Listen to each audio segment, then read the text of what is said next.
দেখো আজকে লাঞ্চের থালিতে কি নিয়ে চলে এসেছি, গরম গরম ভাত, মোটা মোটা করে আলু ভাজা, এটা হচ্ছে অনেকটা ফ্রেঞ্চ ফ্রাইয়ের মতো। এখানে আছে সবজি দিয়ে ডাল, মানে বিভিন্ন রকম শীতকালে সব সবজি দিয়ে ডাল। আর এখানে কি আছে, হায়দ্রাবাদি বেগুন, আলু দিয়ে বেগুন, নারকেল দিয়ে। এই রেসিপিটা তোমরা আমাদের চ্যানেলে বড় ভিডিওতে পেয়ে যাবে, একবার গিয়ে অবশ্যই দেখে নাও।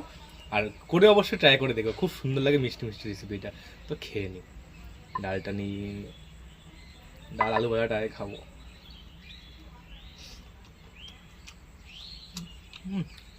এটা আরো বেশি ভালো লাগে গরম গরম নামানো হয়, ক্রিস্পি থাকে। ঠান্ডা ঠান্ডা হয়ে হয়ে গেছে। গেছে।